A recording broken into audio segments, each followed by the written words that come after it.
नमस्कार दोस्तों, मैं हूं आपका दोस्त आपका होस्ट आर के और आप देख रहे हैं आर के ट्रेडिंग। तो दोस्तों तारीख है 29 अक्टूबर 2024 और यहां पे कल 30 अक्टूबर 2024 के लिए बैंक निफ्टी और निफ्टी के आंसर्स लेकर आपके सामने हाजिर हूं। वीडियो और एनालिसिस पसंद आए जरूर फीडबैक करिए, कमेंट करिए और आर के trading mobile app, Telegram channel साथ ही व्हाट्सएप चैनल को ज्वाइन कर सकते हैं फ्री ऑफ कॉस्ट में लाइव मार्केट में कॉल्स के लिए। तो चलिए शुरुआत करता हूँ। और देखिए ज़बरदस्त बैंक निफ्टी ने तो अपना काम किया, बहुत ही बढ़िया, बहुत ही दिलखुश वाला काम हो गया। 916 कॉल ऑप्शन दिया तो 916 तक चला गया है ना, 51,400 का कॉल ऑप्शन। कहने का मतलब है कि क्या ये फ्रेश बाइंग है? तो भाई 52,000 के ऊपर बैंक निफ्टी ने क्लोज किया है, ये बहुत बड़ा राहत का बात है, ये बहुत बड़ा राहत का बात है। और यहाँ पे बैंक निफ्टी ने आज फर्स्ट टाइम इस RSI वाले जो एरिया है उसके 50 वाला जो मीडियन पॉइंट है, जो 50 mg मेरी स्ट्रेटेजी, उसके ऊपर ये क्लोज भी कर रहा है। तो टेक्निकली ये चार्ट पे अभी स्ट्रॉन्ग दिख रहा है। अब आप ध्यान से जरा बैंक निफ्टी को देखिएगा तो आपको ये पता चल जाएगा कि बैंक निफ्टी ने ये एरिया एक रेंज रखा, देख रहे हैं ये एरिया कितना है, 52,580 के आसपास यानी 600, और ये एरिया कितना है 52,577 यानी कि 600 के आसपास का, और ये एरिया अभी कितना है 52,354। तो अगला जो रेजिस्टेंस एरिया है वो आपको कहाँ मिलेगा, तो 52,600 के आसपास है। कितना का है, 52,600, 52,600। क्लियर हो गया ये चीज? तो आप कह सकते हैं, आप क्या कोई भी फिर इस हिसाब से कह सकता है कि अगर ये 52,600 के एरिया को ब्रेक कर जाता है तो फिर और भी बड़ी तेजी देखने को मिलेगा। आज में खूबसूरत बात क्या है कि आज का हाई है 52,354, ठीक है। और अगर आप क्लोज देखते हैं तो आप देखिए क्या क्लोज है, 52,320। तो 354 और 320 तो कितने पॉइंट का, 34 पॉइंट, ओनली 34 पॉइंट ही माइनस है। यानी कि आप कह सकते हैं जो क्लोजिंग प्राइस है वो बिल्कुल हाई प्राइस के बराबर में है, क्लोज इक्वल टू हाई है। और जब क्लोज इक्वल टू हाई होता है तो क्या होता है, बुलिश मूड में होता है। क्या होता है, बुलिश मोड हो गया ये, है ना। यानी कि कैप अप के चांस खुल सकते हैं अगर नॉर्मल ही रहा तो, इनकेस अगर ग्लोबल खराब नहीं होता है तब। ग्लोबल खराब हो जाएगा तो मामला खराब हो जाएगा, ग्लोबल खराब नहीं होगा अभी इस हिसाब से तो हमारा इंडेक्स सही चल रहा है। कल है प्रीमियम मीटिंग डे और अब चूंकि हम मंथली एक्सपायरी के नज़दीक में हैं तो आपको शॉर्ट कवरिंग का भी सहारा मिला है। दो चीज़ हो गया, एक तो ग्लोबल थोड़ा सा शांति आया, ग्लोबली क्या हुआ कि शांति आया, क्या शांति आया कि ईरान इजराइल वाला थोड़ा सा ठंडा किया मामला, और दूसरा क्या हो गया कि चूंकि हम मंथली एक्सपायरी के नज़दीक थे तो शॉर्ट कवर का सहारा भी आपको देखने को मिला है। तो ये दोनों मिल गया तो आपको यहाँ पे 1000 पॉइंट की रैली देखने को मिल गया, यही चाहिए था, ठीक है। तो कल के लिए क्या हो सकता है, देखिए अभी अकॉर्डिंग टू ऑप्शन डेटा अगर हम देखें तो हम क्लोज कर रहे हैं 52,300 के आसपास में एट द मनी, ठीक है। पीसीआर एक ही दिन में अगर आप देखेंगे तो ओवरसोल्ड से ओवर बाउट में आ गया, देख रहे हैं 1.37 आ गया।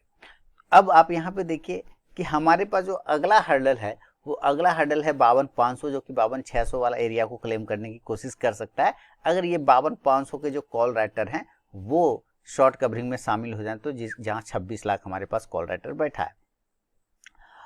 अगर ये एरिया एक बार ब्रेक हो जाए तो फिर हम ये समझ सकते हैं कि हम लोग 53,000 की तरफ वापस से फिर बढ़ने का कोशिश करेंगे। हाँ 53,000, 52,800 से 53,000 पे इसको परेशानी है, बड़ा वाला 52,800 से 53,000 पे ये परेशानी है, लेकिन हम लोग उसको क्लेम करने की कोशिश कर सकते हैं। नीचे रिस्क अब कितना खतरनाक हुआ या गड़बड़ हुआ ये देखिए। 52,000 अब जो साइकोलॉजिकल लेवल है वो हमारा पहला नज़दीकी सपोर्ट है, जहाँ पे 22 लाख पुट राइटर है और कॉल राइटर 14 लाख के आसपास में। बढ़िया वाला अगर हम लोग बात करते हैं तो 51,800 के आसपास का लेवल आता है, इसके नीचे नहीं जाना चाहिए, है ना। बैंक निफ्टी है कुछ भी कर सकता है, जाने का तो कहीं चला जाए एक एक दिन में, लेकिन संभावना ये है। आज मस्त सोया हूँ दिन भर तो नहीं, मतलब 4 बजे सोया, बेटी को स्कूल से लाया, खाना वाना खाया, खाना भी नहीं खाया, एक छोटा सा काम करने के बाद जो सोया हूँ तो 2 घंटा पहले उठाओ। क्यों, क्योंकि कल रात पूरा जगह वार्डरोब लेके आ गया था ना, वो चल पागल रात में ही भेज दिया और सुबह तक वो फिटिंग करता रहा, दिमाग खराब हो गया उसके पीछे जगने में। खैर चलिए, अब यहाँ पर हम लोग ये एरिया हमारा पहला एंट्री प्राइस बनेगा, इस एरिया के ऊपर पहला एंट्री प्राइस। तो अगर हमें एंट्री करना है तो हम 52,375 के ऊपर करेंगे। कहाँ करेंगे? 52,375 के ऊपर बाइंग का एरिया बनेगा और टारगेट आपके लिए 52,500 वाला पहला टारगेट, क्योंकि ये ही अगला रेजिस्टेंस है। और अगला जो बड़ा रेजिस्टेंस की बात है तो 52,600 की बात, वो तो आपको मैंने बताया है, वहाँ पे 2 से 3 बार वहाँ पे रुका हुआ है। इस एरिया को ऊपर निकाल देता है 52,600 के ऊपर, तब फिर हम लोग रैली की तरफ देखेंगे 52,800 से लेके 53,000 53,000 तक। यहाँ तक 52,800 से 53,000 रेजिस्टेंस है, उसके आसपास पहुंचते ही प्रॉफिट बुकिंग आ सकता है। पुट कॉल ऑप्शन यहाँ से अगर आप ध्यान रखें तो जरूर रखिए, 52,400 के स्ट्राइक प्राइस का आप कॉल ऑप्शन ले सकते हैं। इंडेक्स जब ऊपर चलेगा तो ये कॉल ऑप्शन भी ऊपर जाएगा। सेलिंग के लिए तो देखिए सेलिंग भी हो सकता है, क्योंकि मूवमेंट आया है 1000 पॉइंट का, तो कुछ ना कुछ सेलिंग आ सकता है। लेकिन जब सेलिंग आएगा तो जो पहला सपोर्ट एरिया बनता है वहीं से फिर आपको बाउंस भी देखने को मिलेगा। और अभी जो आपको पहला सपोर्ट एरिया बनता है वो आता है, ये देखिए, ये 51,800 वाला जो एरिया है ये बढ़िया है, और दूसरा है 52,000 वाला। ठीक है, तो पहला नजदीकी सपोर्ट 52,000, इसके आसपास आएगा तो आपको पहला सपोर्ट से बाउंस हो जाएगा। तो सेलिंग करने के लिए हमें सेल करना होगा इस कंडीशन में आपको 52,200 के नीचे, इसके नीचे आता है तो एक बार हम लोग सेल की तरफ देख सकते हैं। और टारगेट यहाँ से आपको 52,000 के आसपास का मिलेगा, 52,000 इसका पहला सपोर्ट एरिया, यहाँ पर से बाउंस होना चाहिए। अगर यहाँ से नहीं हुआ तो फिर 51,800 तक का। इसके नीचे फिलहाल अभी हम नहीं देखेंगे, क्योंकि 51,800 टूटा तो फिर 51,500 चला जाएगा। इसलिए इसको आपको मैं बड़ा बक्सा में लिख देता हूँ कि 51,800 टूटने के बाद डायरेक्ट 51,500 चला जाएगा। ये मेन सपोर्ट है, ये मेन सपोर्ट है बड़ा वाला, इसके नीचे नहीं जाना चाहिए। पहला जो नजदीकी सपोर्ट है 51,800 से 52,000 आ रहा है, यहाँ से इसको रीबाउंस हो जाना चाहिए, यानी कि ऊपर की तरफ वापस से निकल जाना चाहिए। ठीक है, तो पुट ऑप्शन आप नजर रखेंगे, 52,200 के स्ट्राइक प्राइस का आप ले सकते हैं। इंडेक्स नीचे आएगा तो ये पुट ऑप्शन ऊपर जाएगा। इस एरिया पर अगर आपको मिल जाता है 51,800 से 52,000, तो आप यहाँ पर पोजीशन को एड मतलब बाय साइड में पोजीशन रिवर्ट कर सकते हैं। और गैप अप की बात करते हैं कि गैप अप अगर खुल जाए तो देखिए, अगर ये गैप अप खुल जाए 400-500 पॉइंट तो अच्छी बात है, तब ये कहीं ना कहीं उसी रेजिस्टेंस एरिया के आसपास खुलेगा जिसकी बात हम लोग कर रहे थे 52,800। तो 52,800 से 53,000 के नज़दीक, जितना नज़दीक आप बेचेंगे उतना ज़्यादा अच्छा रहेगा, आपका रिस्क कम बनता है। टारगेट नीचे की साइड में 52,700 से लेके फिर 52,500 तक का बन सकता है। ये टूट गया तो फिर 52,300 या 200 जो कि क्लोजिंग प्राइस है वहां तक लेने का ये कोशिश करेगा। पुट ऑप्शन की तरफ नजर रखेंगे तो 52,800 के स्ट्राइक प्राइस का पुट ऑप्शन ले सकते हैं। इंडेक्स नीचे तो ये पुट ऑप्शन ऊपर। आप लोगों ने धनतेरस में खरीद लिया सामान, नहीं खरीदा है तो अभी मैं फिर जाऊंगा मार्केट, बस ये वीडियो बनाऊंगा, अपलोड करूंगा। वाइफ और बेटी दोनों लगभग तैयार हो रखी है, फिर से रात में, चूंकि दिन में बहुत भीड़ होता है, छोटा मोटा पूजा वूजा का सामान लेने के लिए ना, और थोड़ा सा ज्वेलरी वगैरह सब थोड़ा सा जाना है, गोल्ड वगैरह, गोल्ड लेना चाहिए ना, गोल्ड कहते लेना चाहिए इसलिए, है ना। चलिए खैर 52,800 का पुट ऑप्शन आप ले सकते हैं। अगर ये गैप अप ना हो जाए कि गैप डाउन हो जाए, मान लेते हैं गैप डाउन हो जाए, गैप डाउन, ठीक है, और अगर ये गैप डाउन हो जाता है तो जिससे 400 से 500 पॉइंट ऊपर, उसी तरह 400 से 500 पॉइंट नीचे, तो इस हिसाब से ये वापस उस एरिया पर आ जाएगा 51,800 जिसकी बात कर रहा था। 51,800 से 52,000 के रेंज पर अगर ये आपको मिलता है तो यहाँ पर जरूर आपको बाय साइड देखना है, और टारगेट आपको 52,100 से फिर 52,300 तक का छोटा से मीडियम, बड़ा वाला टारगेट 52,400 से 52,500 तक का बन सकता है। कॉल ऑप्शन की तरफ आप नजर रखेंगे, कॉल ऑप्शन आप 52,000 के स्ट्राइक प्राइस का लेके चल सकते हैं। इंडेक्स ऊपर तो ये कॉल ऑप्शन भी ऊपर जाके आपको प्रॉफिट देगा। ये है बैंक निफ्टी का विश्लेषण दोस्तों। अब जरा हम निफ्टी को देखें तो चलिए निफ्टी को भी देख लेते हैं।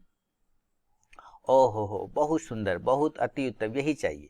देख रहे निफ्टी परफेक्ट रेजिस्टेंस एरिया से गिरा, ठीक है, कल, और फिर आज उसी एरिया पे जाके ये होल्ड कर गया। तो कोई भी ये देख के बता सकता है ना भाई, ये चीजें चार्ट पे तो आपको क्लियर विजिबल है कि ये क्या हो रहा है, क्या करने की कोशिश कर रहा है ना। चलिए मैं यहाँ पे लाइन लगा के इस तरह से ड्रॉ करने की कोशिश करता हूँ। कहाँ गया अर्च वाला, यहाँ होगा।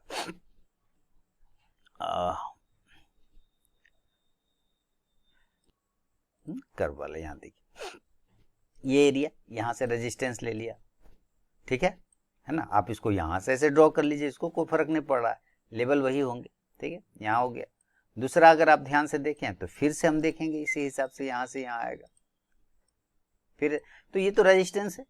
अब इसके ऊपर अगर ये सस्टेन कर जाए तो बाइंग आ जाएगी, और बाइंग आने के बाद ये एक लाइन मैंने कल लगा रखा था, याद है कि भाई इस एरिया पर रेजिस्टेंस लेगा। ये लाइन मैंने आज नहीं लगाया, ये लाइन कल वाला वीडियो देखिएगा तो मैंने ये लाइन लगा रखे थे, यानी उसी एरिया पे जाके ये रुक गया 24,500।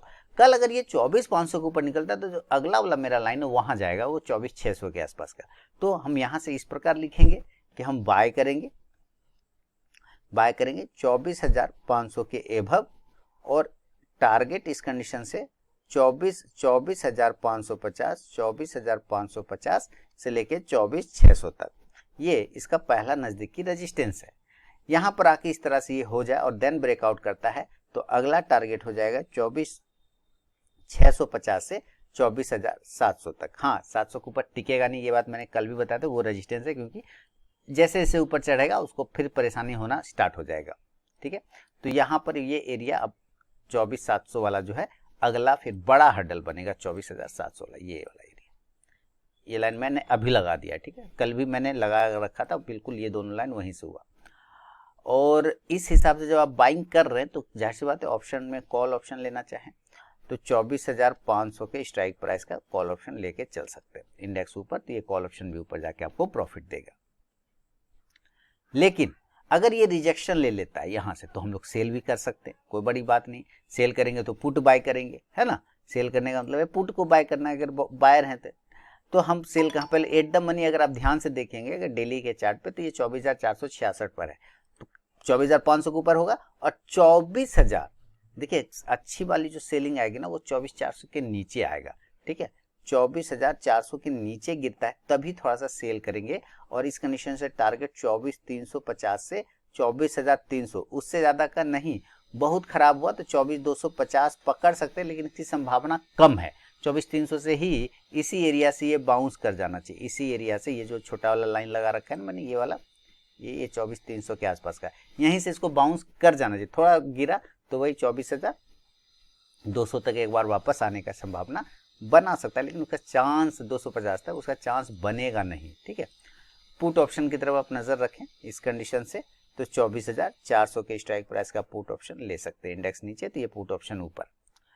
इसका ऑप्शन डेटा का वैसे कोई खास जरूरत है नहीं, क्योंकि चार्ट ही बहुत बढ़िया बना हुआ है। तो अगर ये आपको 150-200 पॉइंट ऊपर मिल जाता है, 24,650 से लेके 24,700 के रेंज में अगर ये मिल जाता है, तो यहाँ पर एक बार आपको सेल के लिए तैयार होना चाहिए। हम लोग बिल्कुल इस एरिया पे सेल करेंगे, ये सेलिंग के लिए परफेक्ट जोन है, और टारगेट यहाँ से 24,600 से 24,500 तक का मिल सकता है।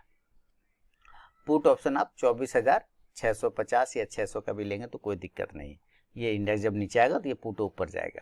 लेकिन अगर ये नीचे अगर आपको किसी अच्छे एरिया पे मिल जाए, और वो अच्छा एरिया कहाँ है, गैप डाउन कंडीशन में, वो अच्छा एरिया आएगा आपको 24,200 से लेके 24,250, ठीक है, 250। हालांकि 24,300 पे भी रिस्क लिया जा सकता है। तो ये तीनों एरिया बाय ऑन डीप हो जाएगा, और टारगेट ऊपर की साइड में हम 24,350 से 24,500 तक का लेवल देख सकते हैं। कॉल ऑप्शन की तरफ आप 24,300 के स्ट्राइक प्राइस का ले सकते हैं। इंडेक्स ऊपर तो ये कॉल ऑप्शन भी ऊपर जाके आपको प्रॉफिट देगा। तो ये बैंक निफ्टी और निफ्टी का विश्लेषण है दोस्तों बुधवार के लिए, यानी कि 30 अक्टूबर 2024 के लिए। अगर पसंद आया तो जरूर फीडबैक करें, कमेंट करें। RK trading mobile app, RK trading WhatsApp channel और आरके ट्रेडिंग टेलीग्राम चैनल को ज्वाइन कर सकते हैं फ्री ऑफ कॉस्ट में लाइव मार्केट में कॉल्स के लिए।